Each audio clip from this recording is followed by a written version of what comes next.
Good morning, ladies and gentlemen. Today I'm starting a new series on this channel. You guys loved it when I went in depth into what I think each lottery team should do with their first round pick. So I said, hey, free agency is going to start right after the draft. How about I start a series where I go into what each team with a surplus amount of cap space should do in free agency? So today we are spotlighting the Atlanta Hawks and what I think they should do in free agency. However, before we start talking about the Hawks, I just want to remind you to leave a like and subscribe. All the support I've been receiving lately has been much appreciated, and I want to keep the ball rolling. However, without further ado, let's talk about the Hawks free agency. And this is the team with the most cap space. I think that they are estimated to have about $43.5 million in cap space, and clearly that's a large number. They have many open roster spots on their roster for the upcoming season, anywhere from 5 to 6, and there's a couple different ways that they could go about filling those roster spots. However, before we get into that, I want to talk about the pieces they have currently on their roster.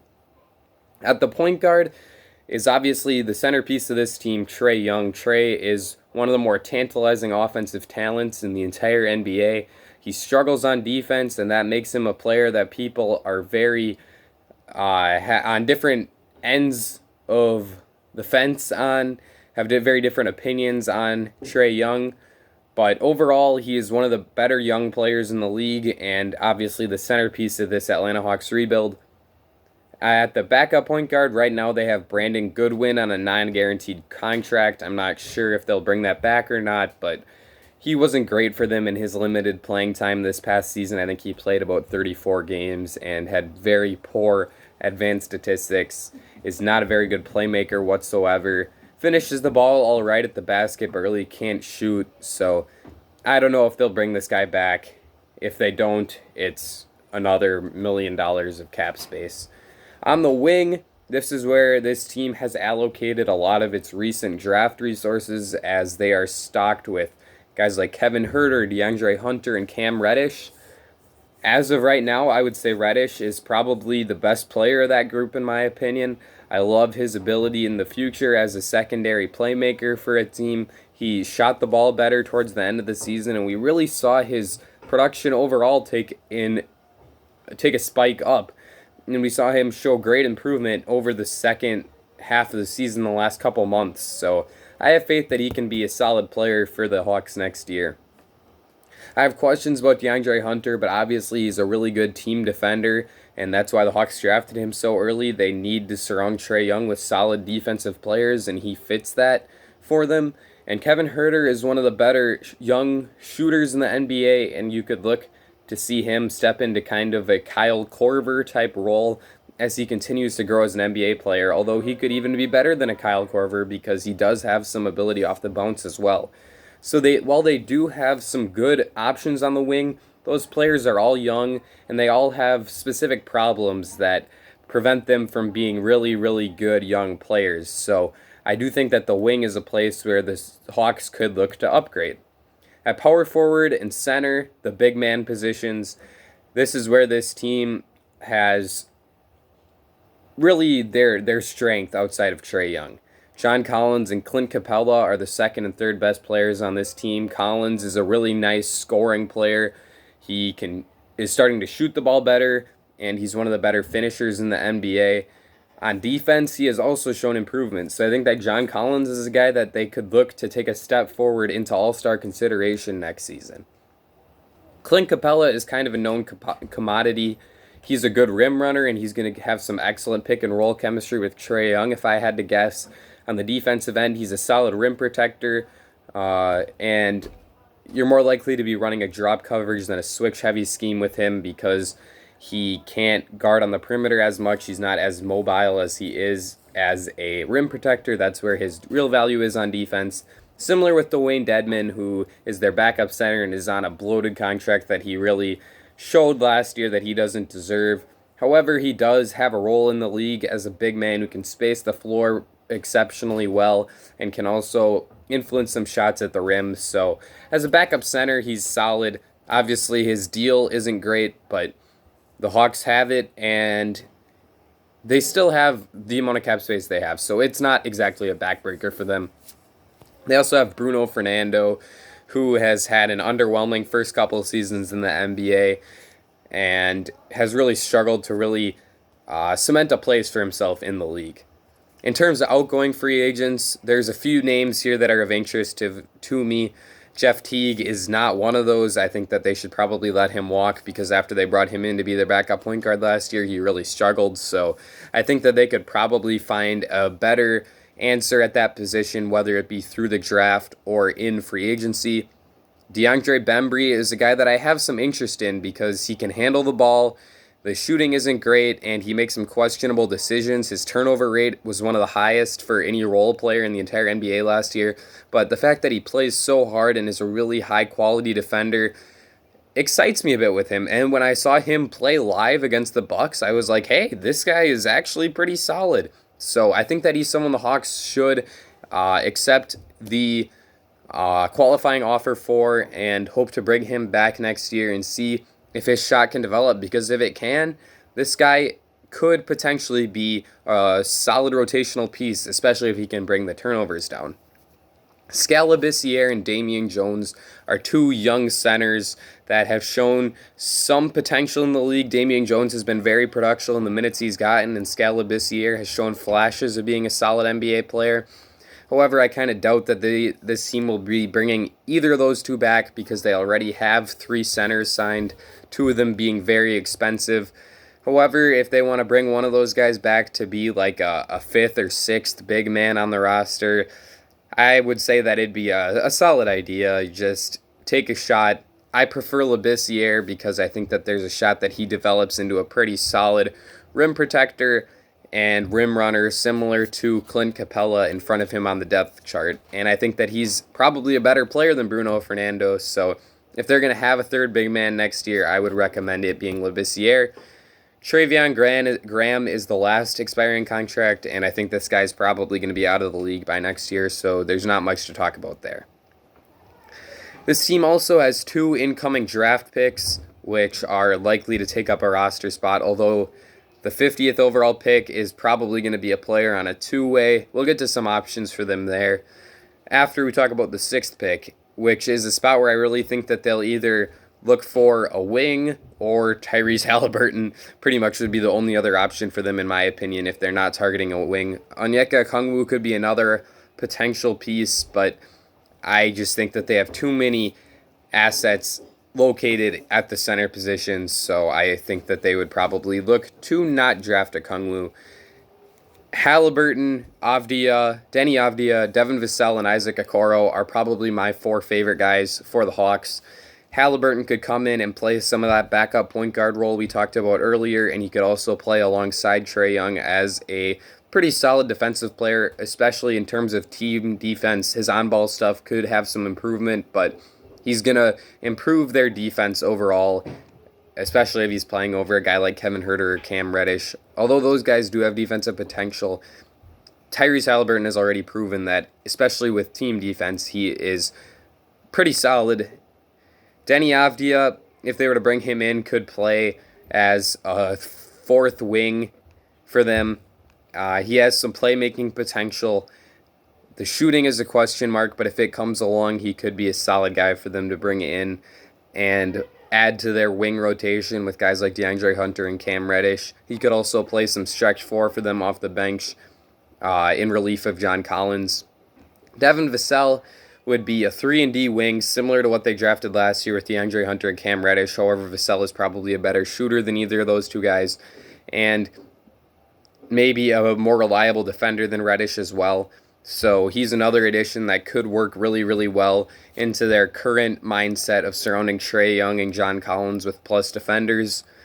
Finally, Isaac Okoro would really emphasize that defense stuff, but I think that he'd be an option I'd want to stay away from a bit more than the other 3 if I were the Hawks due to his questions about the shooting. So if they were to bring in a guy like Halliburton, a guy like Vassell, it could add another floor spacer and someone that can D up. So those are my 2 favorite guys for them with this 6th pick, and I think that they could be a nice addition to their depth chart at the 2 position.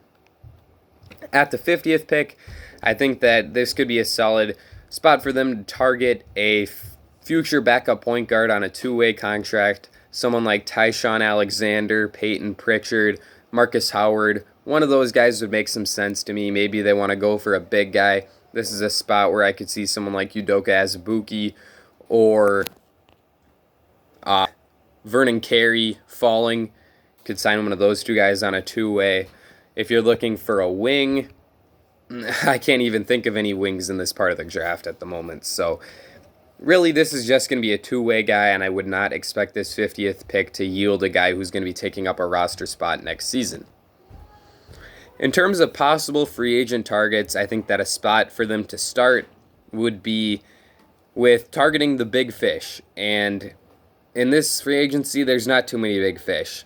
So if they were going to go for a guy that you're going to be paying more than $12 million annually, I think that the two guys I would really want to think about are DeAnthony Melton and Gordon Hayward if he declines his player option.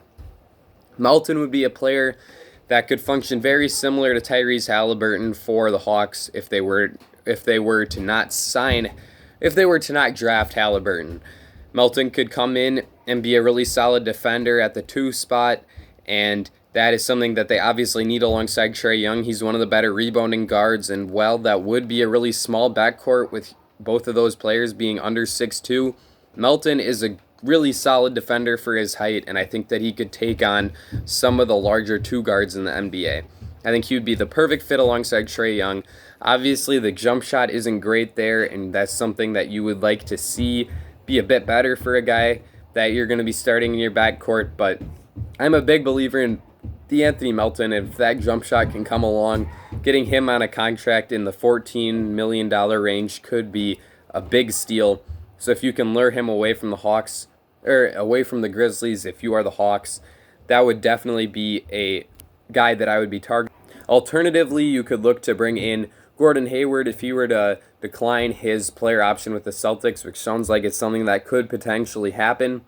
Hayward could come in and be their second or third option, depending on how you view him versus John Collins. He's a really nice playmaking wing. He can shoot the ball well.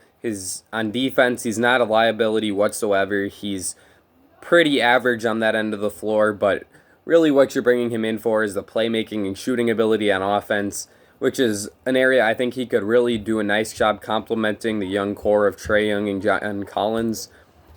He could slot right in there and start at the 3 and really elevate this team to the status of being a playoff contender next season, in my opinion. He would be a very good signing for them, although he's not really on a timeline that works with their current young core, which is why I would prefer Melton quite a bit more. But if you're looking to make a playoff run, Gordon Hayward would really be the first guy I would target if I were the Hawks. So those are the 2 big fish that I think the Hawks could go after this offseason. There's also a lot of roster spots open on this roster. Like I said before, they really only have 7 guys under guaranteed contracts for next year. It could be 8 if you guarantee Brandon Goodwin's, Godwin, whatever. If you guarantee his non-guaranteed deal, and obviously you're drafting guys with the 6th and 50th picks, so at minimum they will have 5 open roster spots, and at max they could have as many as 7. So you're going to have to fill those spots with some solid role players, and like I said before, the backup point guard is a spot they could do to improve. If they don't draft Tyrese Halliburton, DJ Augustine would be a guy I would be paying special attention to as a guy that can really bring some solid culture. He's a good veteran in this league, and he could bring that culture, which we saw was very important in this past season, and help set an example for these young guys and help them to work as hard as they can to elevate their game to the next level. He also, on the basketball court, is a solid backup point guard, as a guy who can shoot the ball at a decent mark. He can be a solid playmaker for you, a solid ball handler, and really, he's what you would look for in a backup point guard. So if you're giving him a deal in the taxpayer mid-level exception type range, obviously they won't be a taxpayer, so it wouldn't be that specific exception, but if you're giving him like a 2-year deal for $10 million with a team option or a partial guarantee for the second season, that would be a deal that would make a lot of sense for me if I were the Hawks. Alternatively, a guy like Raul Neto is really underrated. He is a solid defender. Obviously, he doesn't give you much on the offensive end of the floor, but even if he isn't giving you much on that end, you have some guys you can run your offense to in Kevin Huerter and Cam Reddish. So even if your point guard isn't a perfect guy to be running the offense on that end, they have alternative options. So I think Raul Neto could be a really cheap guy for them to bring in, although I'm not sure I would sign him to be the backup. I would prefer him as like a third point guard on the roster. So if they don't draft Halliburton, I think Augustine could be a guy they could target. If they do draft Halliburton, I would prefer Neto because he would probably be cheaper. You could probably get him on a minimum, whereas Augustine would demand a little bit more than the minimum. Finally, Javon Carter could be a really interesting guy for them to bring in as their backup point guard. He could be a bit of a Tyrese Halliburton / D'Anthony Melton light if they weren't to bring in either of those two guys, as he's a really good shooter, can space the floor off the ball, and would be a really solid guy to play alongside Trae Young. He could be a third guard for them, and he could also run that backup point guard when Young is out of the game. He also is a solid defensive player, so another guy that I really think they could target. However, if they were to draft a guy like Halliburton or sign a guy like Melton, I think that he would probably no longer be an option because I do think the Suns will probably look to bring him back. Finally, I think that the Hawks could do to add some solid guys on the wing. This is really the last hole on their roster that I haven't yet talked about because, like I said, I think they're pretty set at center, and we talked about backup point guards, so let's get to the wing. There's a lot of solid wings in this upcoming free agency class that I think that they could be targeting. One of my favorite options for them would be Joe Harris. However, I think the Nets are probably going to do what they can to bring him back, so that's probably not going to be an option for them. The next guy I would think of would be a guy like Kentavious Caldwell-Pope, but the Lakers are probably going to want to bring him back. So those two guys are both on contenders, so I don't think you'll be able to lure them away from their teams without giving them a significant overpay, which is obviously not something that you really want to be doing. So that leaves you with some other options like Wesley Matthews or Justin Holiday. These guys aren't as high quality of 3-and-D wings as guys like KCP and Joe Harris, but they are solid options, and in the case of Justin Holiday, I would not shy away from offering him the full mid-level. With Wes Matthews, I wouldn't want to give him as much because he's a couple years older than Holiday, but once again, if you can bring him in for like a 1-year, $7 million deal, he could do a really solid job of mentoring your young wings like DeAndre Hunter and Cam Reddish, and he could also provide you some solid minutes either off the bench or as a fifth starter type, as we saw him do for the Bucks this past season. Outside of those guys, Derek Jones Jr. could be another wing they could target. I would shy away from him a little bit because he really can't shoot. And if this is a team that wants to make the playoffs, I think that you would really want to surround Trae Young with shooting instead of a guy that has potential. Obviously, he's a great defender, and he's really athletic and is very entertaining in transition, but I just think that the lack of an ability to space the floor hurts him, and I don't know that I would love that fit all that much. I think he's better off going to a team that doesn't want to make the playoffs next year, where he can continue to grow as a player. Finally, the last guy I want to talk about for the Hawks is Paul Millsap. I think that what we saw Millsap do with the Denver Nuggets was elevate their culture and get them to a point where they were really fighting and competing. And after they reached that point, they became, as we saw in the bubble this past season, a legit championship contender. So if the Hawks were to sign a guy like Paul Millsap, bring him in, have him set that culture, mentor John Collins, I think that he could be a very nice signing for them. I would not be afraid to give him the mid-level for a couple seasons. Obviously, he is getting up there in age, but he's going to be a solid rotational piece for you. And like I said before, the value that having a veteran like that can bring to your roster is really undervalued and I think could be really important. So he would be the last guy that I would really talk about as a target for the Hawks in this upcoming free agency class. I just told you a lot of options for the Hawks, and I am actually pretty optimistic about a lot of them. I would say my optimal route would be to sign D'Anthony Melton to a 4-year, $60 million contract, sign Justin Holiday or Paul Millsap to the mid-level exception, draft Tyrese Halliburton, and sign Raul Neto to the minimum. Obviously, you have a couple more roster spots to fill there, so maybe you can bring in some other 3-and-D wings or re-sign a guy like Skal Labissiere or DeAndre Bembry. Let me know in the comments section down below what you think the Hawks should do in this upcoming free agency class. Leave a like and subscribe if you enjoyed this video. That's it for me. Ladies and gentlemen, I will see you all again very soon.